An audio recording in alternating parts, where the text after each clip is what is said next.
Car guys, car gals, what's going on? This is Lou Ramirez, the car guy. And this is Frelin Arts, the subprime hero. And we are excited to be brewing solutions on the Car Guy Coffee Podcast. Thank you so much for tuning in. So do us a quick favor, tag a car guy, tag a car gal, invite some solutionaries to join this room real quick. We have a very, very special guest. Sean Welsh is in the cafe and he is brewing solutions. And we are so pumped up to see what it is that he has to drop inside of your cup. So do us a favor. Share. While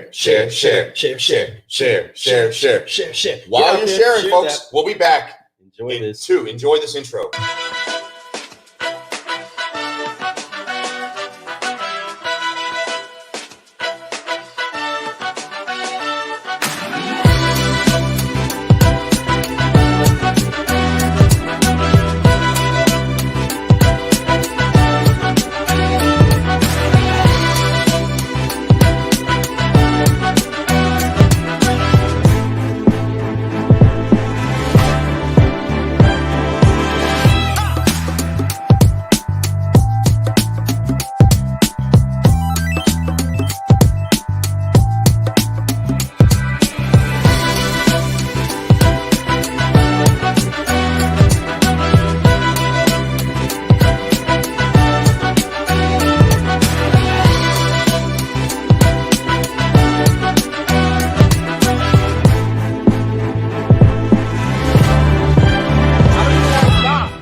Real quick, we're finishing up our little shared session and we are pumped up to really get down to the nitty gritty about dealing with how the changes in the car business have made everybody have to adjust the way that they think. And though this hasn't been a mastered down science yet, we are continuously evolving, we are continuously adapting, and the car business needs to be done better. And we are so pumped up that we have the man himself, the man, the myth, the legend. So excited to have Sean Welsh inside of the cafe.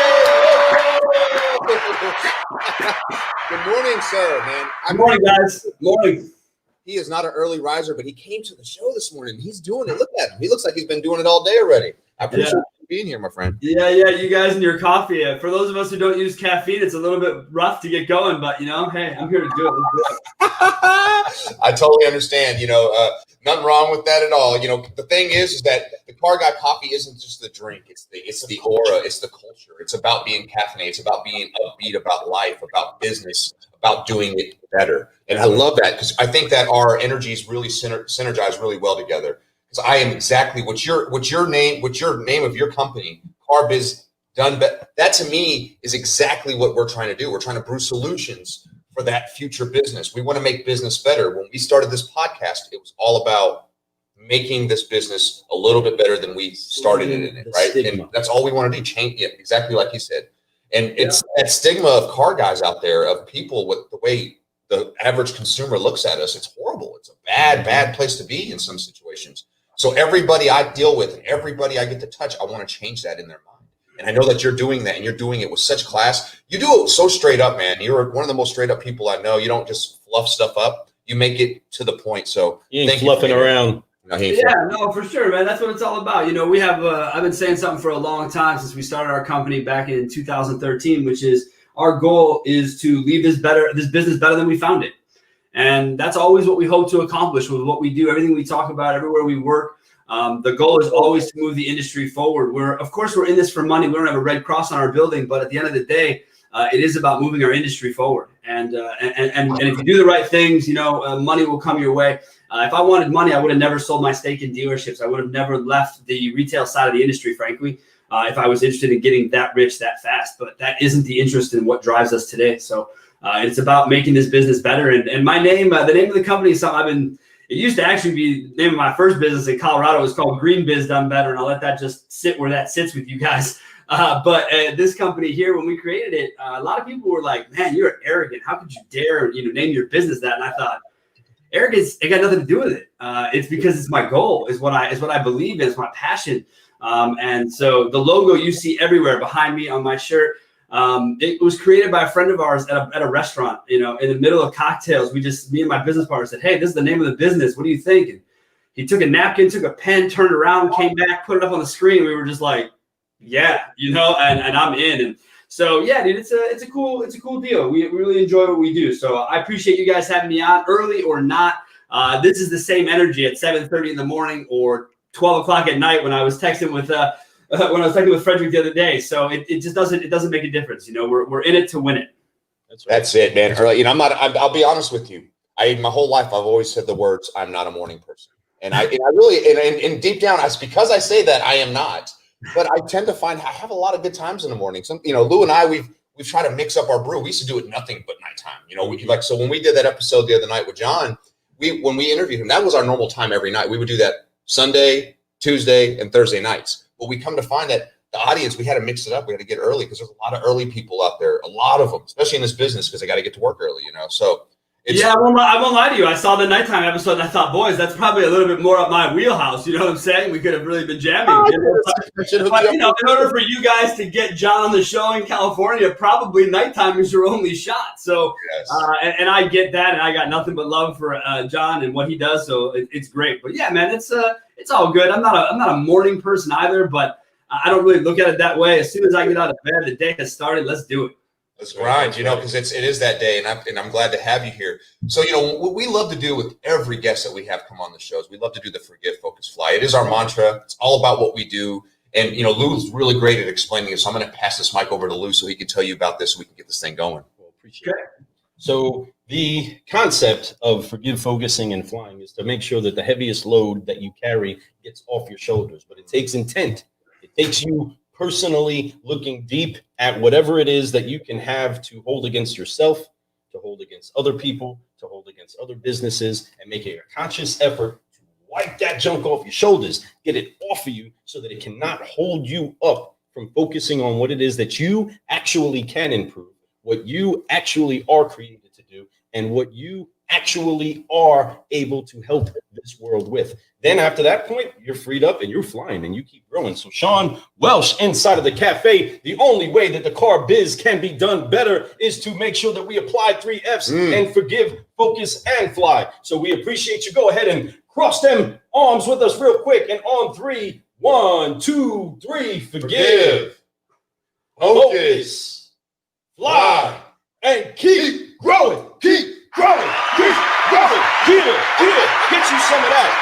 Wake up. So, car guys, we have some great messaging that's going to come through as we go through this entire episode. I want to make sure that you do know, though, that the concepts of thinking outside of the box, thinking of something outside of what you already know, is something that we want to make sure that we poke and we prod at, that you listen to other voices. The biggest thing that I think has been the issue in the car business is we've been very much reluctant to let other people influence us, listen to us. That's why in the industry of the automotive industry, it's taken so long for digital marketers to get the ear of dealers to say, hey, this is changing. The way retail is happening is changing, and you need to take a conscious effort to listen to what's happening. If Amazon can deliver toilet paper by way of a drone, then you need to figure out a way that you get your car to somebody else's home. So thinking of big outside of the box, we want to thank one of our sponsors, Think Ad Group, for being an incredible solutionary group of people that are doing that. They know how to reach in and help you find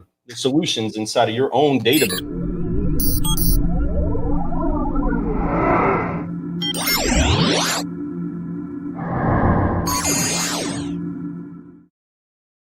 Appreciate you. Ooh, how cool was that graphic? So, folks, I love it. This is the 5-liner. I'm going to go straight into this, man. Sean, good morning. Thank you for being here again. Folks, everybody out there, I'm going to throw a quick shout out real quick to everybody who's commenting right now. I got Wendy Reeves. Thank you. Double dipping. She was in the clubhouse. Now she's here. Long time no see. Yes, Wendy. Thanks for being here. I'm a morning person. I mean, it's really early in Arizona. So I appreciate that, Wendy Reeves. You're a real star. Thank you. She is. You got DJ. Welcome. DJ just dropped himself a book recently. It is a great book. I hope you guys I haven't had a chance to read it. He's still signing. He's going to be sending it to me. I actually sent my copy to him. So DJ, I'm glad you're here this morning. He says, the energy. Yes, it's that caffeinated culture, brother. As Wendy says, good morning. We got DJ. He did the F3 AKG is forgive, focus, fly, and keep growing. He coined that himself. I appreciate that, DJ. Thank you so much. And we got Michelle Streets, one of the sisters of savings. Forgive, focus, and flying. All right. So we have a 5-liner that we'd like to drop. We ask 5 questions. These 5 questions are very important questions on figuring out who you are, what motivates you, and how you got to where you're at today. Right. And I think that's so key for everybody out there, because to see people like you, like I literally, when I started doing this game of podcasting and trying to be an encourager and influencer in a sense, I watched you a lot. I watched how you were doing it. Your no nonsense type of style is beautiful, man. You definitely dropped so many great gems for everybody to be able to just take in and learn from. Even when I tell you, I shouldn't say even, I love the posts you do when you're out in the nature, man. You live in a really beautiful area, and why not take advantage of that? And it's so different than what you see from other car people, right? And that's what I love about it. You know, take notes from that. Lou has done a few out there in his property too, really beautiful shots. We take notes from stuff like that. You do some beautiful stuff. So we are so glad to have you here. I'm so excited about asking you these 5 questions, but the first question is always the same one. The first question is, what is your why? What's your purpose? What motivates you every single day to wake up and get up at 7:30 and do an interview and stuff like that? Well, yeah. I mean, look, I guess I kind of gave it away already, right? But it's to leave the business better than I found it. It's not going to change. Foundationally, who I am for this business is what motivates me. But more importantly, what motivates me is life. Used to be money when I was a kid. That's all I chased. All I wanted to do. It's how I got into the car business. Was everything was everything, and it revolved around money. As I've gotten older, and my wife and I have kind of changed our focus in our own lives, it just has not become as important. And again, like I said, I don't run the Red Cross. I don't want anyone to confuse me for someone taking handouts. It's not it. It's just, it isn't the driving force. You know what I mean? When people hear me say that I have a cap for the number of customers I'm going to work with, the first response is, well, yeah, of course. Then you're going to grow your business, make it bigger. The answer is no.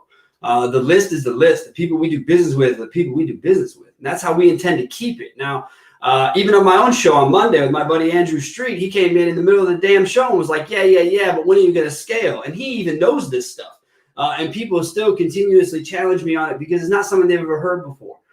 People don't understand the idea of it's good enough. And I don't mean that in a lazy way. I mean in a specific way that if you've got, in our case, 70 plus clients in a small organization, when is enough to make sure you're servicing and doing the right job? So and that's what it's always been about for me, man, is helping this business move forward one way or another. And that's what drives me. That's what gets me out of bed in the morning. That's what gets me to work every day. And doing shows like this is see, I love this. I love the pandemic has taught everyone how much to love my life. And I mean that because I've been doing video work and in Zoom interviews for a long time. I don't get out much. I'm not really a public kind of guy anymore.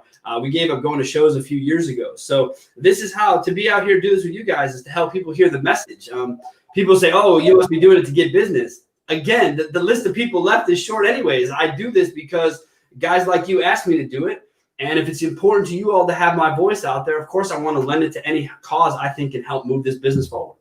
That's awesome. Oh, I love it, man. Because you're right. I do love having your voice here. And I do want your voice to be on my show. I want to share your voice. My audience, most of them probably know who you are already. Mm-hmm. Some of them may just seen a couple of your videos. So I want them to get to know you. I want to get to know how you got to where you're at. And, to have a motivation like that, to leave this business better than you got into it, it's so important, with any career you do, whether it's in the car business, whether you're a lawyer, if you're a doctor, if you're a teacher, it doesn't matter. You could be the trash man.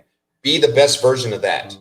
If you want to do it the best, because what's the point of doing anything unless you're trying your best, man? And it's so true. You want to do it better than other people have done it in the past. And it's okay if you're not that type of person who likes to have all the glory and stuff. And neither does Sean. Sean isn't a glory reaching person. I had to reach out to him and say, hey, will you come on my show? He didn't say, hey, Fred, I want to come on your show so I can talk about my business. As a matter of fact, I didn't even really bring you on the show about your business. I brought it on about you, what your business, who you're close to. I mean, look, dude, about the business is the business. And if we're talking about the car business, ultimately my business gets interwoven. And it shouldn't take you effort to talk about your business and have it end up being sold via conversation. It's funny you say that though, dude, about the invites to the shows. You all probably deal with this too. I find it it's not off-putting. I don't know what the word is, but it's just weird when people text me or message me and ask me to be on my show. I don't know. It just comes off so weird. I haven't actually even done that with anyone yet who's asked to be on it. How do you all deal with that? Am I the only one who thinks that's awkward or weird? Well, it depends. One, at first it was kind of like flattering. Yeah, at first. Like, well, thank you. You want to be with us? Wow. You know what I mean? It's so pumped up about that. But in other spots we kind of vet what kind of value is it that they actually are bringing. Some people just like to have fun with the energy, and some people, that's the best way to get us on the phone and sit still for a little bit. Is to actually get that scheduled in where we can have a good conversation. Most of the value that we've pulled out of the conversation with people here, though we might be live and other people are watching and other people are commenting, but this is the first extensive conversation we've had with Sean Welsh, right? So this is the first time that we're able to usually pull those talks in with other people. So if there's something of value that they have, we want to know about it. We want to talk about it, and we want to blow it up from there. But usually we're pretty open about it, especially if people feel as though they have a message to put out. They have something they want to get out there. They want to pour something into somebody else's cup. We're usually open to it. But at first we were kind of like, wow, thank you. You want to be with us? Thanks. Cool. But it's we do get people who reach out to us, and it's different, because for one, we are booked pretty deep. There's certain people that I will make room for. It's just certain highlights. Like, there's people like you that I want to highlight because you're a big highlight, and you have so much knowledge. And honestly, I'm going to be taking notes this whole interview with you. I know I am. And when I do, I'm going to learn a lot. I love learning. This show for me has helped me grow leaps and bounds over the last year. So this is going to be really educational for me. I know it's going to be educational for our audience. And it's key to keep growing. It's key to learn. It's key to understand that there's plenty of room for improvement. And every bit of room that you can, every bit of improvement you can put onto yourself is just going to benefit it's not just you. And Frank Lopes earlier today, he said, he's going to take care of himself. Well, that's fact. And a lot of people think that's selfish, but you cannot give to people without taking care of yourself first. You have to make sure that you're educated. You have to make sure that you're well versed in what you need to be well versed in. You need to make sure that your body's taken care of, your mind, your family. Because if you can't take care of that, how do you take care of other people, right? Agreed, man. When you're on an airplane, who's the first person they tell you put your mask on? Proud of right? Boom. Just put it on yourself. You can't help others until then. So yeah, no, we all are on the same page there. And Frank Lopes is a guy who knows. Has that sort of, never going to stop attitude and is always looking out for his clients, his partners, everyone he works with. So probably one of the only reasons I miss actual shows or ever going to shows is from the MC Frank Lopes. Yeah, that's so awesome to hear. That's pretty cool because Frank is pretty cool. I'm looking forward to having him on the show soon. And he's a great guy, just a good person to know. And he's another one of those guys where I look up to. I watch him and I see what he's doing, and it really motivates me to keep growing and keep doing my thing. And so it's good to have people like you out there. You, Sean, Sean, all you guys out there, Glenn Lundy's, all these people are killing it, and I love it, and it's so much fun to watch. And it's the craziest thing is it's watching people like you, especially. You do not do it for the glory. You do it for the love of the game. That's it. And that's truly what I do it for. I try to show consistency with what I do. I try to show people that you just do it daily. You make sure that you put that message out there, message of hope, message of, positivity. And when that happens, it's great, but you also have to give truth. You can't sit there and just say everything's great when it's not. You have to explain what is great about what's not great, if that makes sense. Highlight the good stuff, but also explain and tell people there is turbulence in this world. So it's tough to be in a position of honesty. It came up yesterday on a couple of posts with guys I was communicating with and things I was engaging with. I heard you guys earlier about the clubhouse, everywhere is the damn clubhouse. Well, they don't make it for the other 50% of smartphone users. Okay. So I'm not on the clubhouse. I appreciate all the invites. I do. But yesterday I had to drop some honesty on the fact that people said, oh, you have FOMO. You're sour about not being invited. No. I'm over being asked about it. All right. Let me just clear that up. It ain't like I don't want to be a part of the clique. I'm tired of being asked about something I can't use. So when it's available for the rest of us, which I guess sounds like March, whatever, send me the invites, get me involved. I'm not even sure I have room for another social love, to be frankly honest with you, because I'm an LI guy. That's how I grew my business, how I started my business. We're on Facebook, we're on Instagram. I should say my wife is on those platforms via the logo. But this is where I engage. LinkedIn is where I do business. And again, not to do business. Have we gotten business from it? Sure, but we started selling when we stopped selling. That's the reality of it. And the same thing happened when I sold cars. I don't know why it took me so long to figure that out as an entrepreneur. But the same thing happened. People can tell when you're selling them. And the best is when they can't. And then all of a sudden they're like, oh my God, I'm buying a car. How did this happen today? I didn't mean to do that. Because we're having a blast, because we're having a fun, because I believe in the show.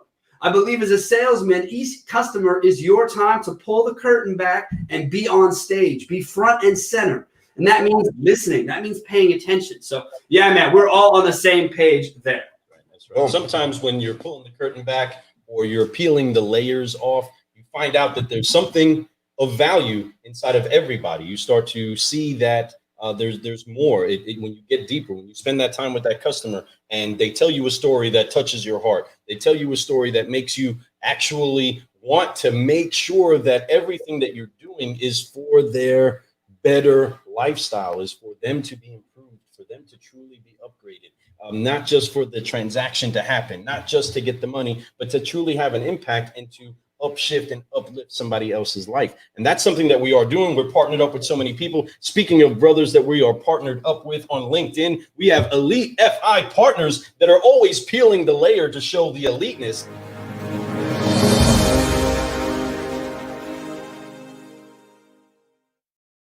Our friends Michael Offmith and all the solutionaries over at Elite FI. We are honored to say we are Elite FI partners. That's we right. Are pumped up about that. And because of the connections that we've made on LinkedIn, and I'm so grateful for being able to connect. My favorite platform too. With so many people on LinkedIn and the things that you do learn. I know me personally, I stayed away from LinkedIn for a little bit because I thought that it was something that you utilized like you were trying to get a job because of the way that it set it up. I honestly did not know much about it at the time. Listen to Fred, dude, this is where people are at. This is where people are actually brewing solutions. You need to get in here, meet some people. I jumped in there, and the value of people that I was able to pull into my life, I cannot put a price tag on because there's just so much that I have learned. And it's not just to get your business out there. It's so that you can have other people pour into and give advice about your business. Yeah. But speaking of business and doing it better,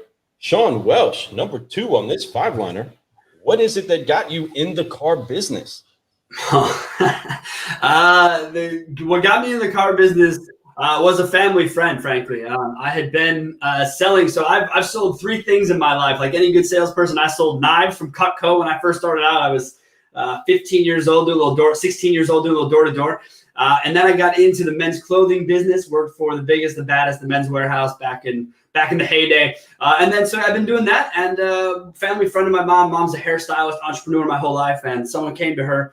Someone was in her shop, a good friend of hers who ran a finance department, one of the biggest Chevy stores in Illinois.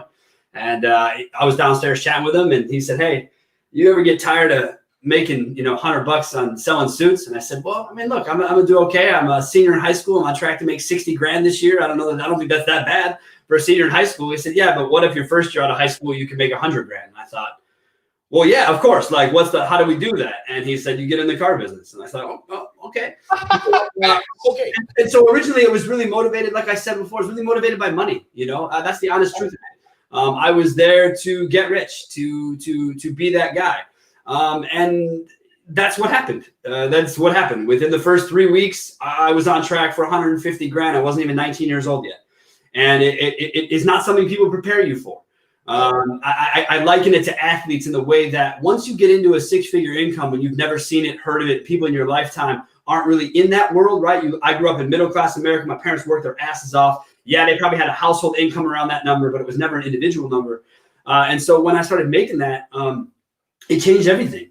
It changed my relationships, changed my personal relationships with my parents. I came to my dad. I'm thinking about, upgrading, getting myself something nice to ride. I already got a demo, which is sweet, but I want to get a Beamer on the side.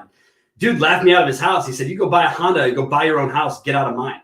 And I thought, okay, and he was doing that lovingly, trying to help me, move my life forward. So when we got into the car business, it was strictly, like I say, motivated about money. But I was lucky, dude. I got in there right as the advent of the internet began. So the owner of the group that I was with came to me and said, look, you're going to start in the BDC. Yes, there was a BDC 1999, 98. And so went in there, learned the up and coming, taking phone calls, wasn't taking any ups, and learning the product and understanding how things worked, and really getting into the business. So it was all about learning. And I learned really fast. And this is something not a lot of people know about me. I'm not a car guy.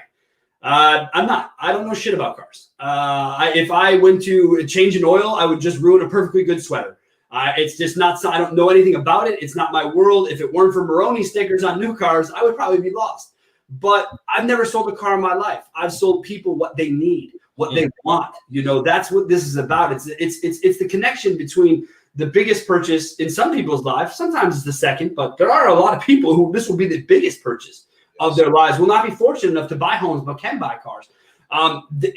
That really resonated with me. And I really found out early on that I wasn't going to be like everybody else, because I worked with the clients, man. I tell this story all the time. First time a desk manager came over to TO a deal, he screamed at me, because when he came over to TO the deal, I went and pulled up a chair on the other side of the customers and put my arms around him and said, all right, let's go get this guy. Let's go get your deal. And we made the car deal. He got really upset with me. He said, how dare you do that? How dare you pin me against the customers? And I thought to myself, first of all, that's a show. That's what we do to show unity. And second of all, what's the difference? Like, and you guys brought it up earlier, the reason we struggle to move forward comes down to 3 letters, EGO. Okay, that is it. That is the whole reason we cannot move forward. The whole reason we cannot listen to others is because our ego will not allow us to do so. Check the ego. It is just a state of mind. It isn't who you actually are. It isn't who you want to be. Okay, it is what you think you have to be to impress or to improve upon others. It is not the case. So do not worry about that part of it. Be authentic. But remember, being authentic comes at a price, okay? I said this yesterday to somebody who said, well, it isn't that hard to be honest. No, you're not. It's not that hard to be honest, but it's hard to hear honesty. So if you're going to be the person in the honest seat, remember, people are not, for the most part, going to love that. And that's what I learned, man. I was honest with these guys right out of the gate that, hey, dude, I'm here for the customer. I ain't here for you all. You guys, it's your responsibility on the desk to work gross. Salespeople's job is to build value and move the car deal forward. If you're trying to build gross, dude, I had car deals back in the 90s that took 6 hours. I had a desk manager so frustrated with a customer, he made me go back and forth on $100 discounts for almost 2 hours just to prove a point. That shit does not need to live in this car biz any longer. Knock it off. Make it simple. That's the goal here. So got started because of a family friend, got in it because of money. And then right as I got into it 2 years later was 9/11. So, you learn a lot of shit real fast when the whole business just stopped.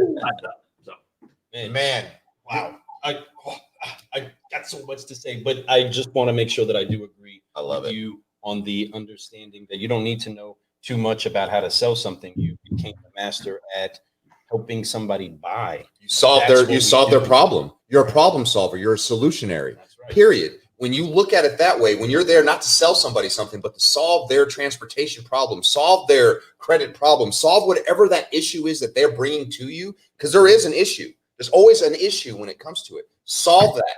Do not be the one, buy this car.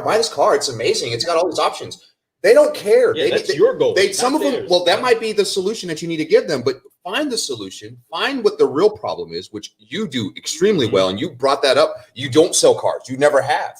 No. You've always just solved transportation problems. This exact words, but that's what you did. And I'll tell you, you just said it right there. You talked about, you were just about to say was something that I think is very important, which was customers, maybe they care, maybe they don't care, right? So you guys remember the Men's Warehouse, the founder of the Men's Warehouse, George Zimmer. I guarantee it, right? You're going to love the way you look. I guarantee it. Taglines everywhere, right? What a business model. When I worked for those dudes, hardcore training. You went out to California for 2 weeks, went to Suits U, all right? And the chancellor of Suits U was George himself, right? This dude was in the room running a multi-billion-dollar company. he would, one thing that resonated with me right away, because I got really stuck on the details of men's suits. I thought it was really important to know everything about the angles, the threads, the counts, the this, the that. And he stopped me, pulled me aside one day, and he said, Sean, we'll make this real easy for you. 90% of your customers care about 10% of what you know. 10% of your customers care about 90% of what you know. Stop worrying about what you know and start listening. Right. And it changed everything, dude. Changed everything. And that's the dude who taught me how to be a showman. All right. Because in a men's warehouse, if you guys ever been, you buy your suits, they put up shirts, ties, shoes, socks. I mean, they give you the entire experience. They visualize it all forward. I love that part of it. Right. So I'd be putting a tie up for you, Frederick. You and your lady be looking at ties. She'd say, oh, Frederick, that tie is disgusting. I'd throw it. I wouldn't even look behind me. I would just throw it through the showroom. I would grab another tie. How you like this? I don't like that. Okay, see you later. And putting on the show, people in the room would stop working with their salesperson just to wait to talk to me. Well, what was that? That was fun. How did he do that? Fun. How to do what? How did I throw a tie over my shoulder? It's a matter of not caring, and I gotta be cautious with that, right? Because that's a term I use a lot. I don't care. That isn't what I mean. What I mean is I'm unafraid of what people may think of what I'm doing. It's not that I don't care. I used to use that line all the time with my girlfriend, now wife. She hated it. She said, don't say that. You do care. You do care. And I couldn't find out a way to say it. The reality is I do care. I'm just unafraid of, I guess you could say, the consequences of my actions. And I do that in the most respectful way. That's a key thing that I listen to and I'm hearing outside of all that. And I want to make sure that our listeners and our watchers and everything pick up this understanding that it's not so much that you don't care, right? So somebody's perceived value or somebody's perception to them, and many people have heard this, perception is reality. Yes, that's 100%. That is the reality that they make. That doesn't mean that that's perception. You might perceive that I am a tall person because you only see me this way. It's not the case. Though. I'm not a tall man. I'm just not. Okay. You may hear the sound of a person on the phone. I had a salesperson. His name's Lamar. Right. You show up. They get there, and I can't tell you how many customers would look at Lamar, and he's this quirky little Caucasian guy, cool little hair. You know, I mean, it's just totally different than what they expected to see when they heard Lamar talking on the phone, or they got Lamar text, and they're like, "You're Lamar."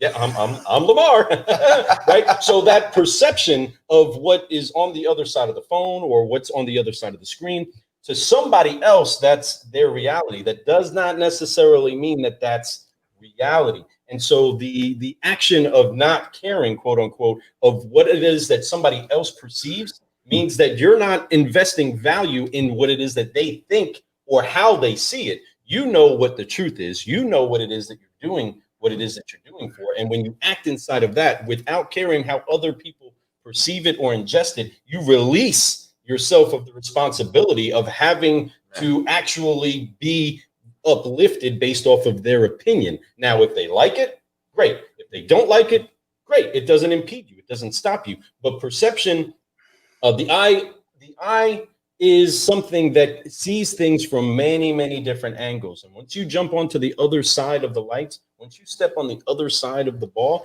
you start to see that there's a bigger reality than what it is that maybe you've been able to see. So you not being limited by other people's perception has been something that I'm sure has definitely catapulted you to being the person that you are, while at the same time knowing the things that you know, knowing what's going on. Lou, I gotta be honest with you, dude. That's exactly the case. It's about the embracing, right? So when we started Car Biz, we started off on a little bit of a rocky foot. I left a large consulting agency to start this company. They were none too pleased with that, so they came after us. They sued us for a non-compete clause for starting our company and talking to quote unquote their dealers. But because I'm someone who I don't stand down from anything. I don't want to have a fight. Let's be clear about that. But I'm also not going to walk away from one when I'm being pushed in the back. That's not who I am either. And that's what this was. People coming after me with a lawsuit. Found it hilarious, right? $1 billion organization. Little dude with at the time 3 clients. It seemed really odd. But so for the first almost 3 years, Lou, I wasn't on social media because we as a company thought that it would do us a detriment. We thought that having my loud ass mouth and my no holds barred attitude would play against us. And so we didn't do it. And I almost remember the day where we were all sitting around, me, my business partner, and my wife, and we were talking. I said, hey, look, what do you guys think about maybe doing this like podcast idea? But if we're going to do that, I got to get onto social and I got to do things. And my business partner was like, ooh, and my wife even more like, I don't think so. And it came down to the fact that I said, look, why don't we use this as sort of reverse vetting? And they both looked at me like, what is he talking about? I said, if we do the show the way I am, who I am, and people can see the show, then maybe we'll just eliminate the people that don't want to talk to us. Instead of having to deal with those phone calls and attitudes moving up to it, maybe they'll see the show and they'll say, wow, this guy is an arrogant asshole. I would never do business with him. Well, that's awesome. Then the show worked, because the point is I would rather use it to narrow my pool than increase my pool, which I know is advertising podcast. But that's how I viewed it, was if people were interested, then they would probably be interested in the entire package, because what you see on the show on Mondays or what you see on Fridays is the same thing that happens when there's no camera, Tuesday, Wednesday, Saturday, Sunday. So none of this is any different to me. I don't have to get up or be someone different for my show or for my outside stuff. This is my life. I'm able to just live it and put it out there. So I'm not going to sit here and tell people perception is reality, but you've got to be able to respect other people's reality. Even if you don't agree with it, it doesn't really matter, because it's still theirs. It's still what they're dealing with. And so for me to discount it and say I don't care was selfish and rude of me. So like I said, now I try to get into not that I don't care. It's just I either can't empathize or I'm not really interested in seeing a point that I wouldn't agree with, which is part of my downfalls. I get that. I try to listen as much as I can, but when someone loses me, they probably lost me. And I love that you're straightforward, and that's key. I love that you said that you did that to vet it. You started the podcast to show people who you are, what you're about. So if that lessened that pool of leads out there for you, great, because you're right. Here's the thing, folks. It's not about quantity, it's about quality. Right? And quality is so key, because when you go out there and you put a product out there and you got a lot of it out there, but none of it's working and no one likes what you're doing, and you guys don't see eye to eye, and they're not implementing what you put in place for them to make them better, then it's not going to work anyway, and you're going to look like a joke. So the idea, and you did genius there, Sean. You said you came out there, let people know who you were, to the point where they were like, I either want to do business with this guy or I don't. You made it very clear who you are, what type of business you do, what you can do for people. And when they saw that, they're either going to gravitate towards it and say, I need that right now, or they're going to be like, I don't need that right now. But the funny thing is, some people put it to the side, and then one day they go, I do need that now. People change. I've had people reach out to me after I had one of my it turned into one of my best clients. He reached out to me after 3 years of seeing me on LinkedIn, and 3 years previous, he had met me at a 20 group in New York City. And it was like, at that time, Sean, and I remember that 20 group, dude. It was my first 20 group as a business owner. We went way out of our way. I'm surprised anyone ever called me, but I do still have one client from that meeting. Actually, both those guys are still on my roster, but one deal I did make in the day, 2014, that customer actually helped us evolve to our current offer today, because we took so much client input when we started. And we were like, okay, what do you want to see? What do you want to see? And this guy was on the cutting edge. He's in California, runs a huge Honda dealer. But at that 20 group, dude, they told me to go do a research project, right? They're like, yeah, go research the dealerships, look at their footprints, do all these things. I'm like, okay. Well, I did that in the most honest way, thinking, dude, this is what dealers want to hear. They want to see all these mistakes and issues and areas to fix. We gave them flash drives, dude, with our logo on it, because we thought, again, this is what they're going to remember us. Turns out a lot of dudes were offended by what was on that flash drive because of how just, like I said, how straight up it is and how honest it is. And that offended a lot of people. And so I actually never, to this day, have been invited back to another 20 group, which is not, again, I don't care. There I go again. I don't care that I'm not invited. I find it funny that I made such an egregious mistake my first time by just calling everybody out, which is what I thought they wanted to hear. It's why I thought they went to those groups. It's why I used to go to those groups, but apparently I missed the mark on this one. But you did the right thing, in my opinion. I think that you kept true to you. You kept true. That's one thing John Resurrection said the other night, was that be you, be yourself, because people will respect that. And you're doing that so well. Though it didn't seem like it was the right time, maybe it didn't work out that moment, but I can promise you those seeds that you planted even back then, the way you did it, you're gonna get all the fruit from that when you harvest it, man. You're gonna get so much more yield from that than you could ever imagine. It's what we hope for. It's funny. You can see how much people are interested in the show. But I was just talking to my wife about this last night. All you got to do is go to the YouTube channel, and you can see the interest in the show. Episodes 1 and 2 are mad views. This shit falls off after that, dude, because people are like, "Oh my God, this guy just keeps going on," which I get. And again, I don't do this for the views. I don't do it for the likes. I don't do it for the comments. I do Monday's show for my own sanity and my own therapy, because it helps me get shit off my chest and have sometimes cool people on, or I just get to sit there and soapbox, which is fun for me. And the Friday stuff, you guys brought up earlier, Frederick, you said you don't see a lot of car guys do that. Well, yeah, that's what we're hoping for, bro. We're hoping to be a little bit different. And my wife now this year, she's going to dedicate our IG feed to just pictures of the outdoors. You're not even going to see shit on our IG feed. It's going to sell you nothing. You're not going to see any. You're barely going to see the back of this sweater. It has the actual company website on it. Now that's about the most you'll see, because she just really wants to focus on nature and beauty and bringing things forward. And she said, "Is that cool with you to put on your car guy Instagram?" Yeah, all day. Like I don't care. See how common that is for me. I'm not worried about what people think if we do an IG feed all about the outdoors. That's huge. But that's the thing. It's like that is what makes it special. Be different. Be you. And I love that you're being you. I love that you're letting your wife get involved in that. That's so huge. That's being you. I encourage my wife all the time to be part of this, and I know she's starting to get really. Like, now that I've been doing it for about a year, she's finally starting to open up to like, oh my God, this is actually something real. You put in some work, to the point where last night I get home from work, and tomorrow is our 1-year anniversary for our podcast. Tomorrow is the day that we release it. We released it on 1/20/2020 was our first episode. And so tomorrow is going to be 1 year. So we're real excited to have you here today. So it's like celebrating our 1 year. Yeah, 1 year. Well, good job, John. That's awesome to hear. We just celebrated, I think, I want to say 3 maybe. On the podcast. But again, you guys are consistent. You all do this stuff, multiple times in a given week, and that's impressive too. You guys also have the seasons. I see that, the idea of season 1, season 2.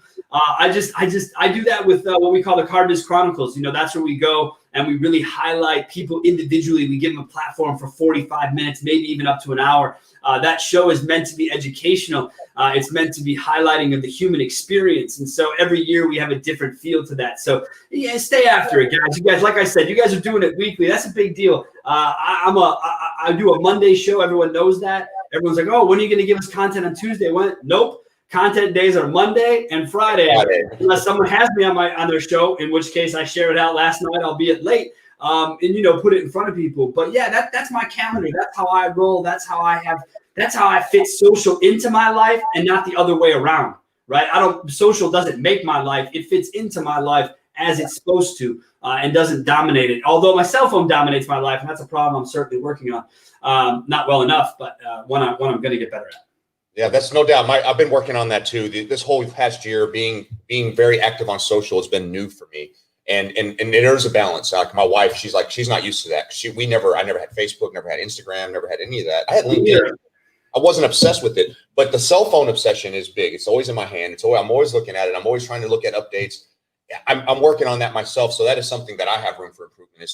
I do need to keep my social working, but I also need to find a way to not, like, when it turns to a certain time at night, put it away. It's hard for me at night sometimes. It's like, I got one more thing. The key thing that you do, Sean, that most people don't pay attention to is making sure that you're intentional about getting outside, about making that something that you do part of your life. I know that's often the reset for me. I go for a walk. I go over to the creek. I go take my walk with the Lord, and I get reset. I get recalibrated. I get grounded to where it is that I'm going, what it is that I'm thinking. And because of the hyper digital action that we do, right, in creating, a lot of the media that you get yourself into, you can get a headache from staring at it so much. I got blue blockers now to help me with the Blu-rays, right? But I am intentional in sometimes to make sure that phone is over there. I'm not touching it. Not answering it. I don't care how many times it buzzes. I'm not going towards it. I have to reset myself and get back to a human that's right next to me, right? Talk to the wife. Make sure that the kids understand that I'm not having a conversation with them like this.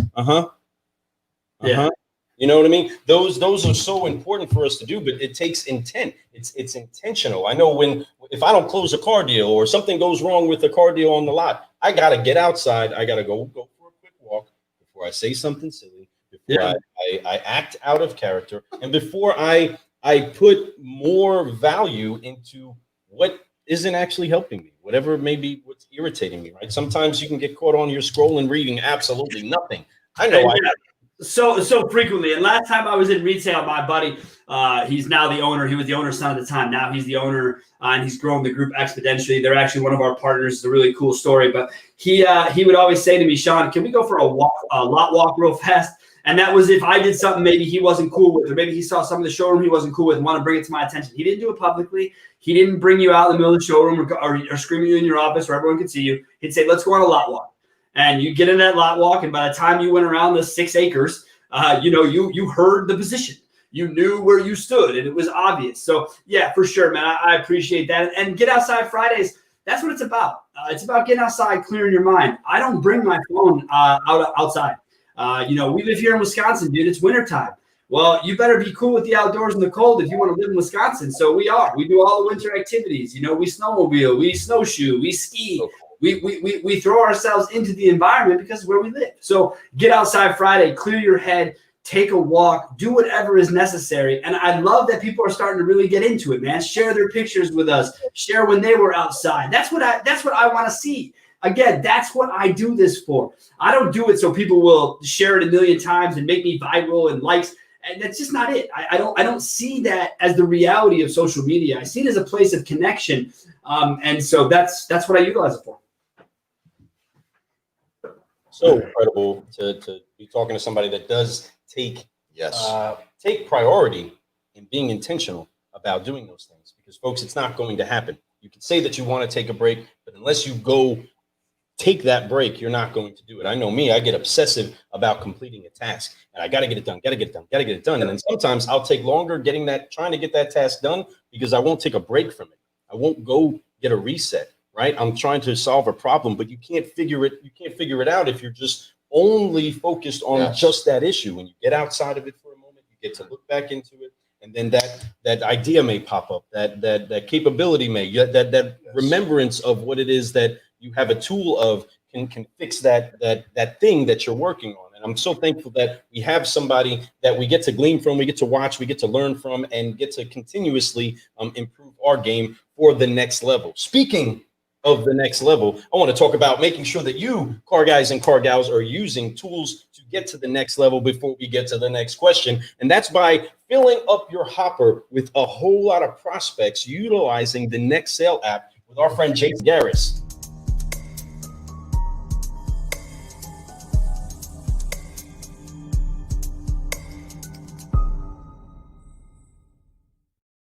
Utilizing apps like the NextSale app helps you to do some prospecting in digital market land, but it's something that you have to be intentional about. Help you get reviews and help sell kinds of stuff.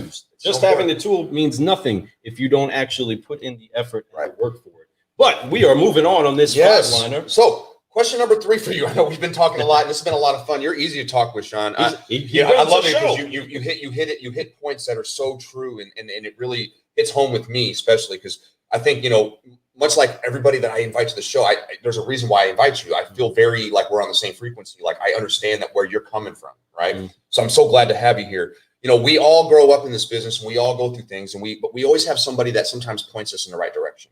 I know you talked about, the Men's Warehouse, and George. Who has been your biggest influence in helping you grow to be who you are today? My wife. I love it. 110%. Obviously give credit to the parents. They did a hell of a job. 1 through 20. I moved out when I was 19, 20 years old. So 1 through 20, mom and dad, you're the best. I love you for it. You did your job. You did it well. You allowed me to have the tools, the flexibility, and the freedom to be who I am. But to truly be who I am today, there's no one else besides my wife, Stephanie, that I would ever give credit for that to. Recently, I'd probably give a little credit to my therapist, Jessica. She's dope. But ultimately, it's my wife. It's someone who has helped me see me for me. It is someone who, when I first met her, the first thing she did was call me out on the carpet after I got done with a phone call. And it's not something I was used to, man. I lived my life with money being the leader, right? So when you do that, the idea and sense of listening to other people was always, well, yeah, you know, I got money. And it was so bad. I used to answer questions with the answer being related to money. Like I had an aunt who didn't like the car business, and she thought I was a scumbag because I was in it, right? I pull up to a family event in an Escalade, right? You know, that I don't even pay for. And so people immediately are like, oh, the scumbag. And so she comes up to me middle of an event. She says, I don't know how you sleep at night. I sat on a big pile of money. Mind your own business. And so the idea of that was to throw that back in her face, because I knew she wasn't wealthy, because I knew she couldn't get where I was. And I thought that was the way to respond.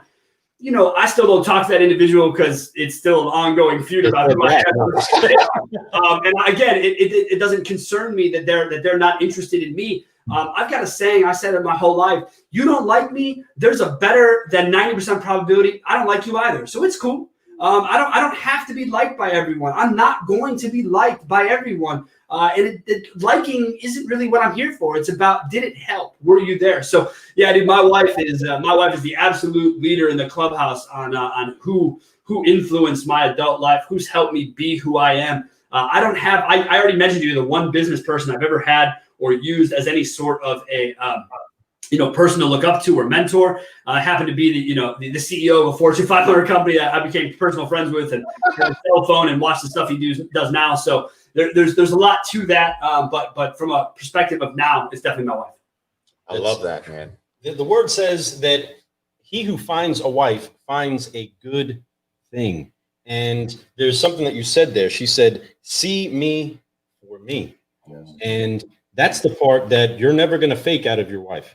She knows who you are. She knows the dirty parts. She knows the clean parts. She knows the parts that the world needs to see. And she also knows the parts that the world does not need to see. Right? Yeah. She knows what it is that you bring value to, and that's what she's in love with. She also knows the parts that she gets to mom and gets to help grow. Right. And that is why we people that usually find their strength in finding out who they are have somebody else that they honor, trust, and are a part of them, that are able to show them who they really are. Not because our perception of ourselves a lot of times is not at the level that it should be to accomplish the things that we want to, unless somebody else sees it and says, let me call this greater thing out of you. You do have a voice. You do have something to bring to the table, and the world needs it. And we want to make sure that you don't get distracted by anything else, but at the same time, you're not identified by everything that happens on the outside, that when you stand there, you sit there, or you lay there next to that spouse, and you can say, I am the truest version of me, and here is the best version of me for you. And that allows you to be empowered to go do what it is that you are, because the person that knows you most knows that you're not faking it, knows that you are being what it is that you portray, at the same time of charging you and trying to say there's something better in there.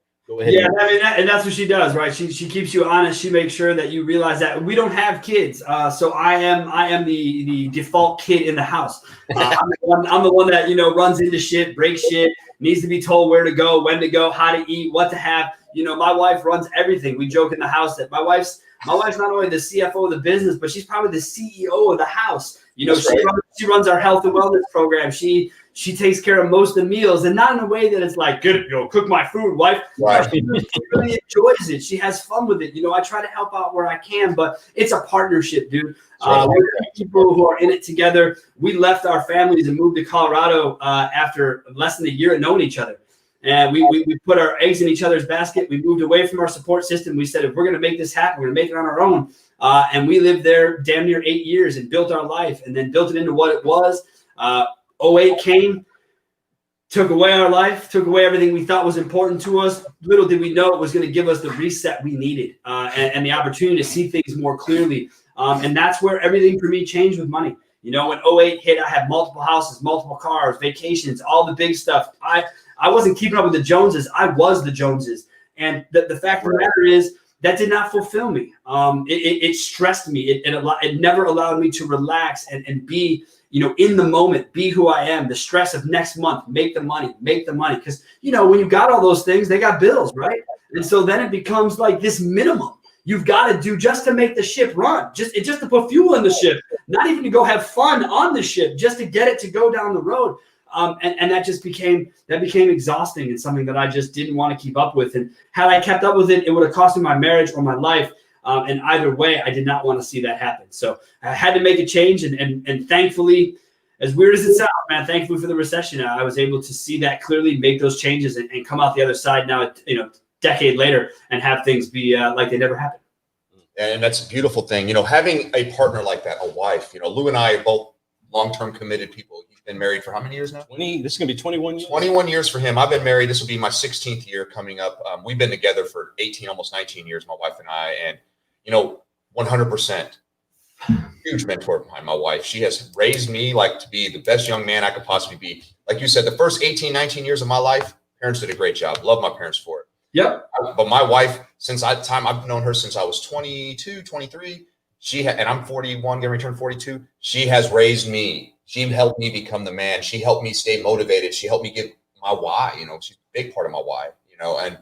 And I just definitely look up to her. She's, like you said, it's a partnership when it comes to her, that type of thing. Like my wife, yeah, she cooks too, but it's not because she's a woman. Yeah. She loves to cook. My wife is like a chef. She likes to cook cookies and stuff and make these new types of meals and bring different cultures into our house with all these different types of food. And she does such a good job with that. We have one child, so I'm very similar to you. I have one. So my son's 17. So I am the kid of the house right now. Sure. So here, once he's gone, I'm going to be that child. I'm hoping my wife maybe she'll start feeding me, directly. But I absolutely love my wife. I'm probably eating food on my own, so at least I've gotten to that level, but I'm not far. You finally got. I don't think I'm there yet. I'm getting there. I'm getting there. So, oh man, yeah, man, that's a great answer. I love that. I think your wife probably knew that answer already. I think my wife would feel that, would love that. I want to show my wife that section of this interview. She'll be like, yeah, she knows it. She knows it, and she should know it. I try to make it clear to her on a daily basis that I am grateful for her being in my life and doing what she does. And she the same, when we got into this gig and we were going to work together, people were like, oh my God, you're going to work with your wife. How will you ever do it? And I thought, here's my thing. I'm working with my best friend who I met when I was 12 years old. And I'm working with my wife who I met when I was 21 years old. What could be better, right? People were like, oh God, the pitfalls, you're going to hate it. And here we are 7 years later in the car biz. I couldn't be happier. I don't think they could be happier. I think I'm speaking for them, but yeah, dude, it's been a fun ride. I couldn't do it with anybody else. Right. Awesome. That's what actually is another part of I don't care what they think, right? Because of somebody else's limited understanding of what a spousal relationship should look like, they think that it's not going to work in the work environment. Right. I met my wife at work. Right. We work together, managing together. And inside of that, was there friction? Yeah, there's friction in how we take care of the bathroom. Right. And what I do inside of that and whether I clean my coffee cup. Right. Or if I whatever it is, there's friction in all of those things. Yeah. But I would much rather have that friction with her than any other person on the planet. I am better because of that. I know Fred is better because of his wife. I know that you're better because 100%. of your wife, but we are not complete without them. My wife doesn't like hearing this, but my wife saved my life. When my wife met me, I was 10 to 12 pints a night, 7 nights a week, alcoholic, gone, driving each direction up to 1 hour in each direction, running stores, working 12, 13-hour days, then drinking for another 6 hours, having 3 hours of whatever that's called. I would never call it sleep. I would call it just having your eyes closed. And that's who I was. And when I met her, we had a really weird experience. I went out for a crazy night and I was on my way home and started to feel really odd. So I pulled my car over. I ended up fucking passing out in my car. And the only person to call me about 15 minutes after I fell asleep was a message from my then girlfriend, not even officially my girlfriend, saying, I got the weirdest feeling right now. Are you sure you don't need me? And man, I got to tell you, I get goosebumps even retelling that because it changed my life. It changed my life. So I didn't give up on the drinking right away. I still stayed after that. And then she came to me about a month later after she moved in. She only knew me 4 months, moved into my house. And she said, I came home just wrecked one day after a night out with the boys. And I woke up the next morning, she was gone. I was like, that's weird. No note, no nothing. She came back about 4 hours later. She said, look, I'm taking some time to cool off. That ever happens again, I'm never coming back. And that was it. That was the last day that I was a full-fledged, I mean, a drunk, I should say. Look, I have alcoholism in my blood. It's in my veins. I know that about myself, but I manage it now. And my dad's been sober 30, let's see, I'm 40. My dad's been sober 35 year. He'll tell you, you're never not worried about it. You're never not fighting against it. But I was able to find a way to manage that, and I did that with my wife's help. I realized that I like the taste of a good beer. I like the taste of a good cocktail, but I need to know how to manage that. And now in my life, I'm able to do that and enjoy it. So yeah, man, wife's the big reason. That's awesome. You're so blessed to have her, Yes. man. And I'm glad that you did meet her, because then you may not be having this conversation right now. You may not be where you're at. Matter of fact, we know that probably definitely wouldn't have happened. You wouldn't be where you're at right now. No, I know. Whether I'd still be alive or not, but she doesn't like hearing that. Then let's assume I would be fine. But it would not be this. I would not be happy. I would not be in the best shape of my life. I would not be in the best position of my life, both financially and business-wise, without her. That's awesome. Praise to her. Your wife is an amazing Always. person.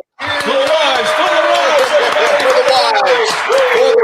Out there. Yes. The best wives in the world. So yes, something about the wives that are, we consider us the car, right? We are this engine, right? We're all about the muscle and the power and the way that we look, right? And the wives come in and find a way to upgrade us, to make us look just a little bit better, to just shine just a little bit more, just like our partners over at ExoGloss.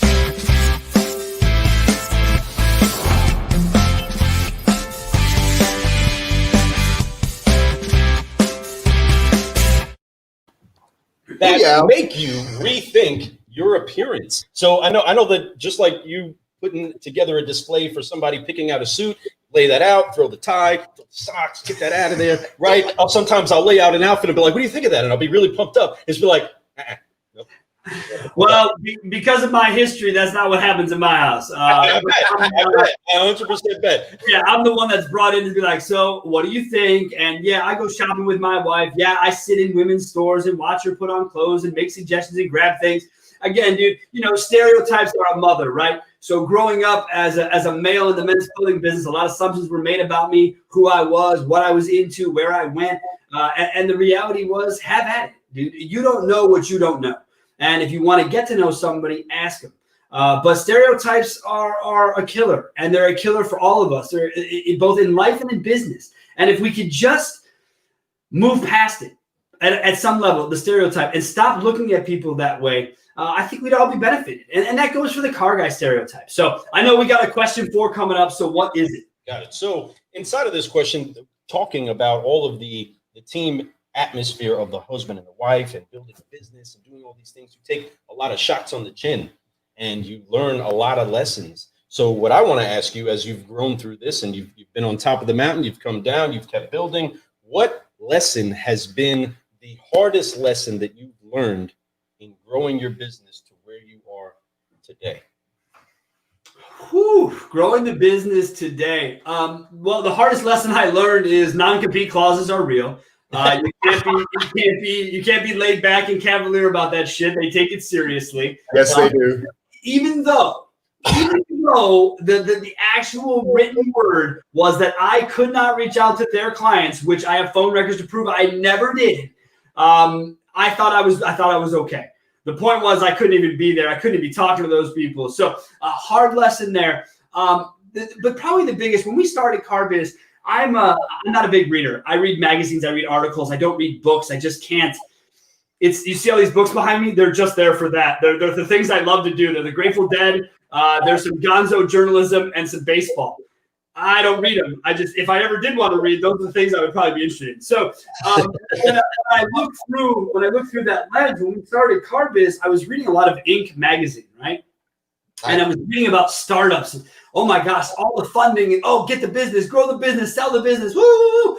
And no, that's who I thought I wanted to be when we started. So I'd be putting pressure internally on myself, on my partners to be like, hey, where are we here? Why haven't we added? Why haven't we done this? Why aren't we at a growth scale? Why am I not on my yacht yet? What the hell is wrong? And it became this whole like, what the fuck have I done? Like, why did I allow this to happen to myself when I already had given up? Because of 08, I learned the money rule. So I knew where I stood on trying to be the Joneses. I didn't want to do that anymore. So that's a valuable lesson. But in business, I needed to learn that the growth would happen when we put in the effort and when we stop, like I said, stop selling, dude. I hired call centers to set up appointments, dude. I did everything you could, and I self-funded this company out of my own pocket. So when we did that, I thought, man, I'm going to take risk. It's my money. I'll do what I want. It's going to work. And I really didn't ask the business partners. I, again, went back to the Sean money mentality that I made it. I will spend it. I will do what I want. You will listen to me.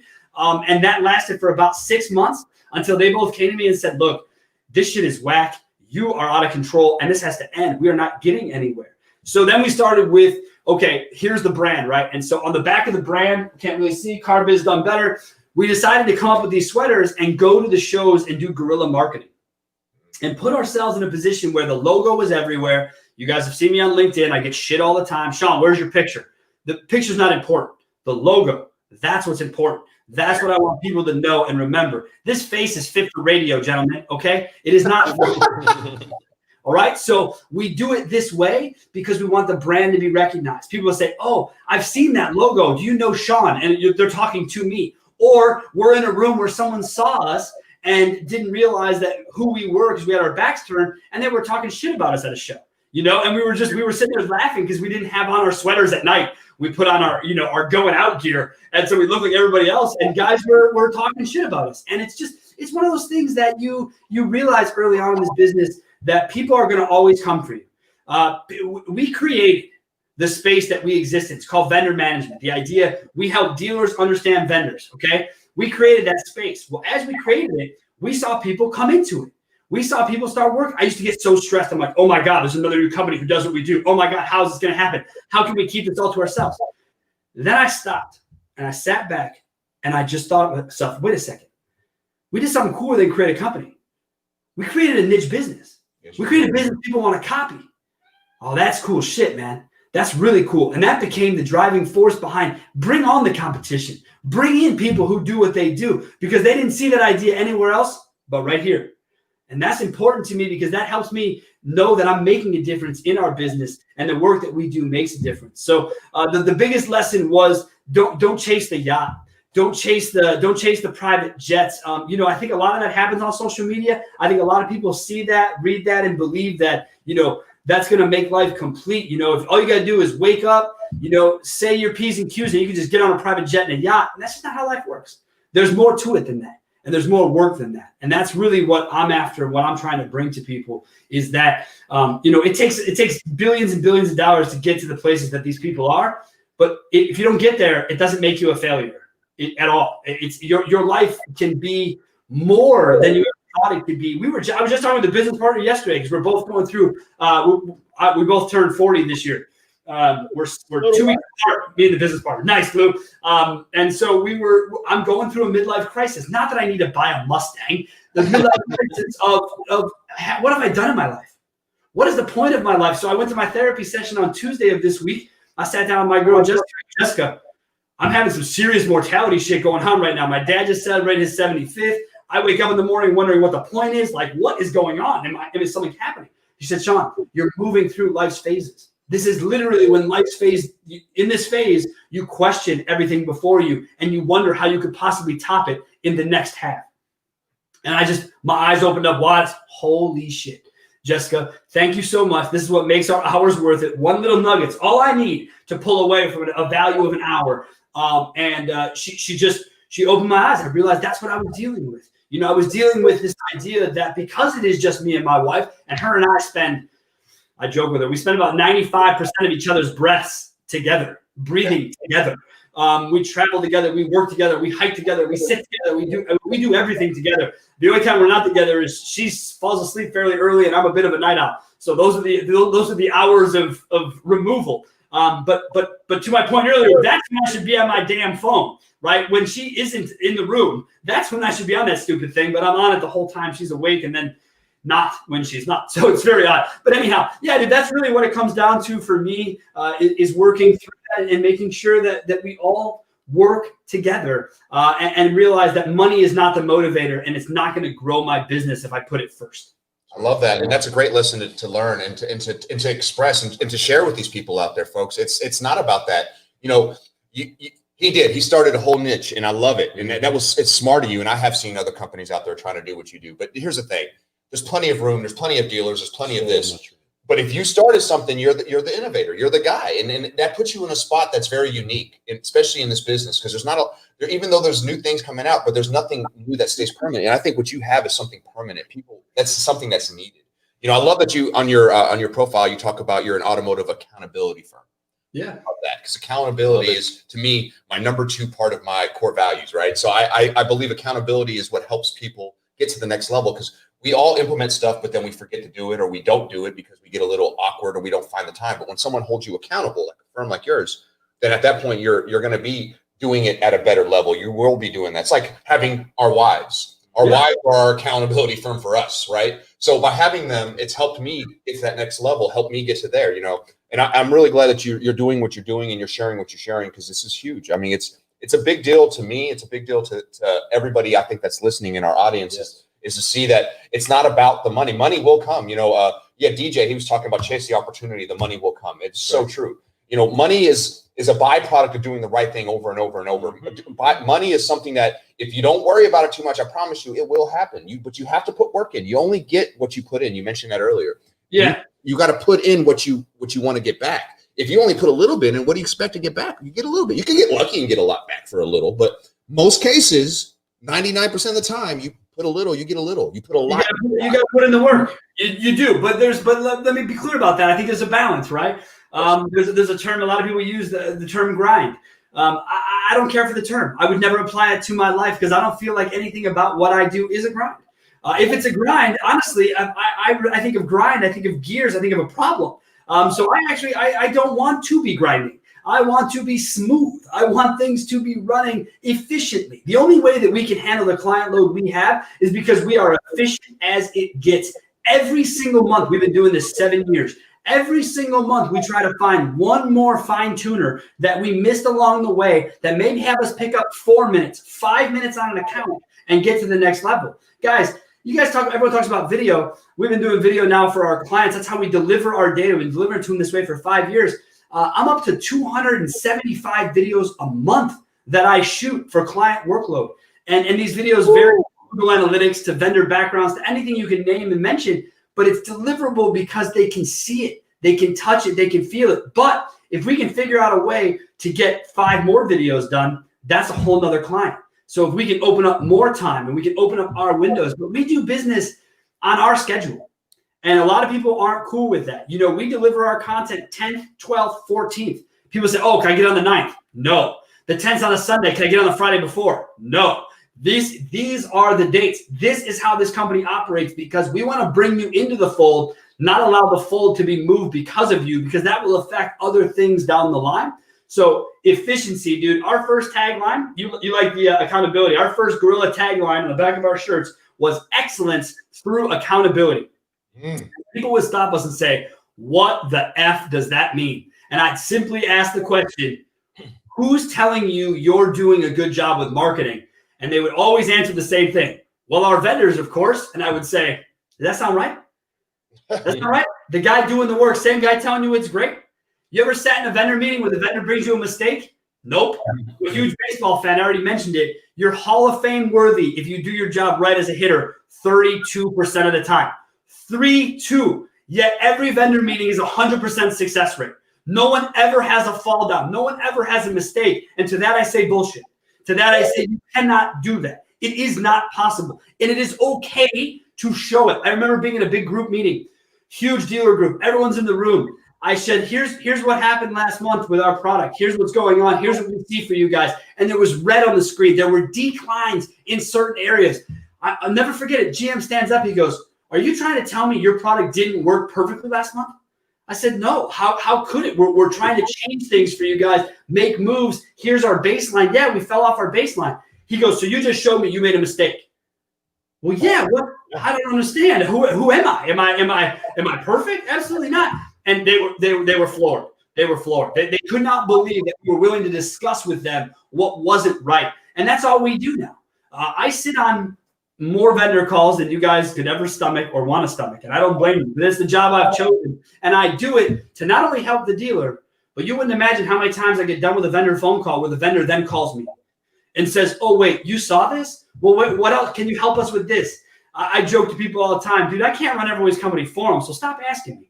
Like, I'm glad to hear y'all want my opinion, but I see shit like the Matrix. If I'm watching your business, all I see is where things can be improved. I don't see that you're great. I assume you're here because you're already great. My question is, what is the interest of making it better? How can we improve? If you don't believe you can improve, if you believe you're at the top of the mountain, you're about to fall off of it. That's it.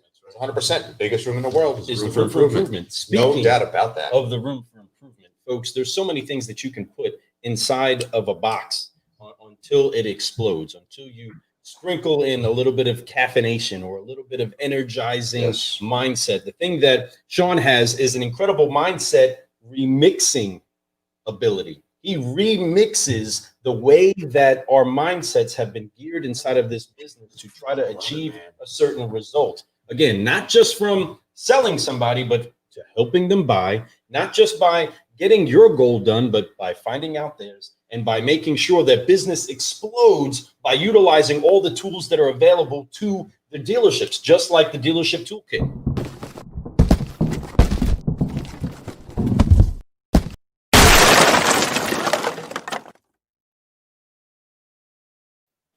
Folks, I want to make sure that you guys all understand the value that you're getting out of somebody that is only concerned about what actually brings a result. He sows it into his marriage, he sows it into his business, and then he also seeks understanding from other people to cut on him to say, what is it that I'm not seeing? I'm held up. What is it that I'm not getting a grip on? And sometimes it just takes somebody opening that window, getting a little bit of light in there, and saying, listen, the answer is usually right there within you. You just have to let it out. It really is. You know, and he brings up great points. And that's the thing. And I love that about Sean's company. You know, when you guys are looking for a company that's going to come in, they shouldn't just fluff you up all the time, make you feel great about what they're doing. They should tell you the truth. They should dig in deep. You know, when he went to his first 20 group, his first and only 20 group meeting, he dug in deep and he told people the real truth. You know, but he still does that, and he still does it. But he's perfected his craft. He's made it even better. He's found ways to not just tell the truth, but also have the solution and do these things. And it's turned over for him so great. And I love that you do that. You know, in this business, you had to learn, you had to do these things. You have your why, you know, and I love your why. You had your mentors, you had your mistakes, and then you learned from it and you grew from it. But there's something in this business that was great. What has been your greatest reward from all the stuff that you've done, from, you know, meeting your wife, having great mentorship with him, you know, her, I mean, and getting your business going. But out of all that stuff, what has been your greatest reward? My greatest reward is the quality of life that I can provide myself and my family with. And the reward of that is to be able to, because what I do for a living, I love. I wake up every morning and I love it. You know, I call it video hell week. So from the 3rd to the 11th, or from the 3rd to the 9th, basically, I just sit in my office hours a day doing videos by myself, talking to myself. You know, I have a telestrator screen like old school John Madden. So I'm drawing and I'm showing things, but I'm educating. And that's what I love. I understand that the majority of dealers do not understand digital marketing. For instance, I could ask, you guys run stores? I could ask you guys right now, what are you pacing for the month? You're going to go, boom, this is what we're pacing for. But if I asked you where your Google Analytics goal conversion on phone calls was this month, you look at me and say, call somebody else, ask somebody else. And so I grew up with Google Analytics. I was there when car dealers started to use it. So I want to take that knowledge and help people understand their data, help them understand that we've gone really data heavy because it's the internet and it can be tracked. And oh my gosh, aren't we great? No. Just because it can be tracked doesn't mean it should be tracked, okay? My favorite sport in the world, baseball. Baseball is being killed by analytics. It's killed the game. It's made people look at beyond people and only at numbers. And see, to me, I think there's a blend. So we like to take the numbers and help them educate. So my biggest win in life is the ability to do that. But probably from a business perspective, if it wasn't just quality of life, business perspective, my biggest win is the education, is helping people understand things, getting compliments in text like I got last week from a client I've had. He's been with us 6 years, and he just texted to say thanks. He said, I forget I even do digital marketing because I don't deal with it. I don't have to deal with it. All I got to do is give you offers, and the rest of it runs itself. And that's 6 years, guys, running stores. You know, he says to me all the time, I'm just a simple farmer in Southern Illinois. I just want to sell cars, what I was born to do. I don't know data. I don't know marketing. I know I need it, but I don't know enough about it. That's where we step in. That's where we love to be. I've turned away people. oh, that's arrogant, that's rude. No, it's not. It's good for business. Okay, Smart. because I'm not here to work with the asses of the masses. That's not my company's approach. My company is very specific. We vet our partners as much as they vet us. And up to this point, 95% of our business has been repeat or referral business. We don't have a sales organization. We don't have salespeople. You're looking currently at sales and client support right here. It's all right here.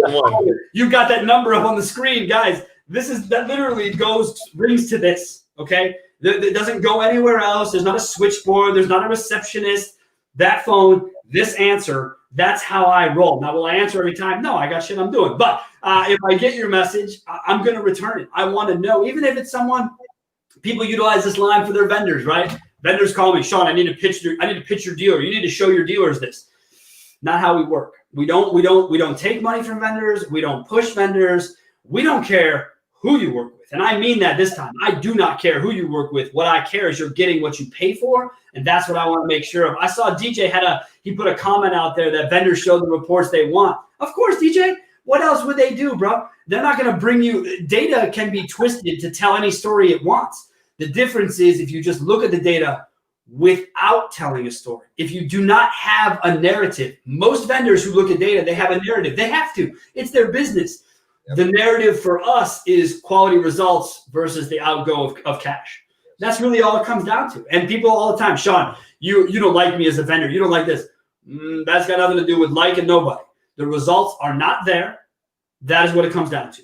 And whether I like or like someone, that's irrelevant. I don't care. This is business. Business has nothing to do with who I like or don't like. Can they produce? There are plenty of dudes, frankly, I do business with that I would not have a drink with. That's just not who I am. But the way they do business, that's how I do business.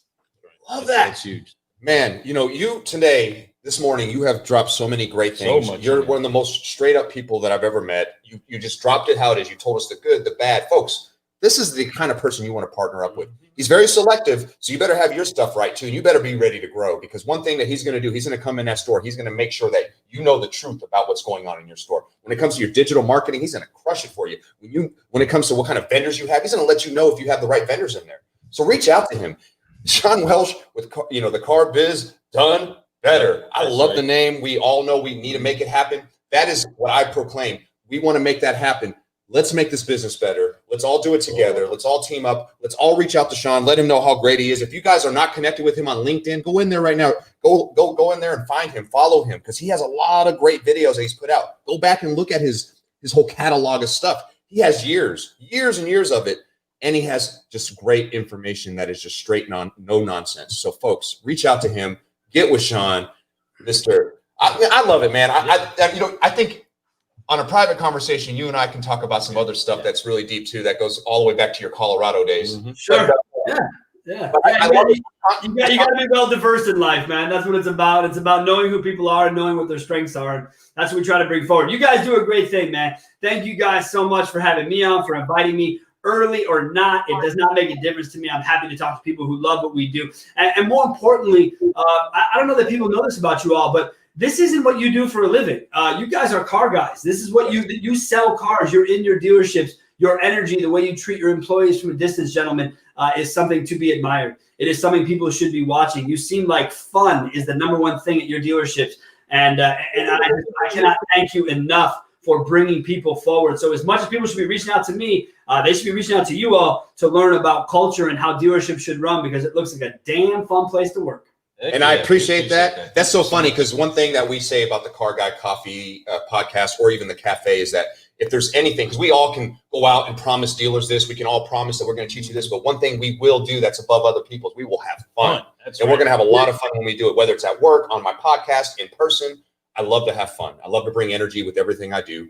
That's why I'm so glad to have you here today. I had a lot of fun with you this morning, man. Yes. Seriously, I feel like I've just getting to know you more is a big deal to me, because I've been following you for a long time. So I'm kind of fangirling over here. I'm like, God, you talk about clothing. I mean, I almost feel like I was selling clothing right now.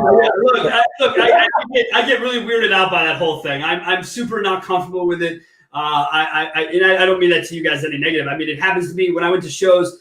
people would just stop me. They'd say, "Oh, you're the guy from LinkedIn, or you're the guy because the logo's everywhere. You're the guy. Can I talk to you, kid?" And it would just, I would be weirded out. It would just be walking down the street at a show, outside of the show, trying to just get a breath of fresh air, and people would stop you. And it's still weird to me. I'm glad it happens. I'm happy to have it, but it's still odd because as I've gotten older, I've become more humble, which is super weird because the 20-year-old self of me looking at my 40-year-old self's like, what did this guy turn into? But the reality is I turned into exactly who I'm supposed to be, someone far quieter. People don't believe it, but I mean, this is the quiet version of Sean. The version at 20, you all wouldn't have probably had on your show. I know we didn't know to have a show, but we probably definitely would have been jamming. But the one thing that time does is it helps to bring maturity to different aspects of our life. It helps us to see what's really of value, and we're so thankful for how you well-rounded the entire scope of what a great car guy or a great marketer or a great person that is doing business and trying to help other people out are doing. My man, I am so excited that we are right here inside of the cafe, Brewing Solutions, doing what it is that we do best for an entire industry. We say cheers to you, my friend. So thankful that you are on the show, that you are helping to bring a light out there for people that are wanting to improve themselves. Car guys, car gals, if you have any ability at all to hit search Sean Welsh. Watch his show. Check him out. Hear what it is that he's doing. There's so many things that are going on, especially you dealers that are right now trying to ride this wave of understanding how you have to adjust to the digital market, whether you hire people, whether you hire agencies, whether you hire Sean, whether you reach out to somebody that has the solution that you don't have. It's okay. But what's important is that you find a solutionary that wants to help you achieve your goal and is not scared to challenge you in achieving it. So I highly encourage you. Let's do what it is that we do to Brew Solutions. Car guys, car gals, I am Lou Ramirez, the car guy. And I'm Fred Lenartz, the subprime hero. And we have been Brewing Solutions on the Car Guy Coffee Podcast with Sean Welsh. So excited, brother. Thank you so much for being here this morning. Folks, this was early for him, yet he didn't even look like he just woke up. The dude crushed it today. Thank you so much for coming and bringing that knowledge and bringing that energy with us, man. I look forward to my day's going to go great. We got to get ready. We got to get to work and sell some cars like candy bars and have some fun. Right. We're going to do it better. We're going to do this business better, folks. That's right. Thank you, Sean. Thank you so much. That's been on the show. Tomorrow morning, well, I guess sometime tomorrow, I'm going to make an announcement. We're going to do some kind of we're going to do a brew-anniversary tomorrow for our 1 year of doing this car thing. This car podcast. So we're pumped up about it. 1 year. Brew-anniversary, folks. 1 year. 2021. We'll see y'all tomorrow. You guys have a great night. Crush your day. Keep growing. Forgive, focus, fly. And make sure you're doing this business some good and do it better. Let's go. All right. Thank you so much for being here, my friend.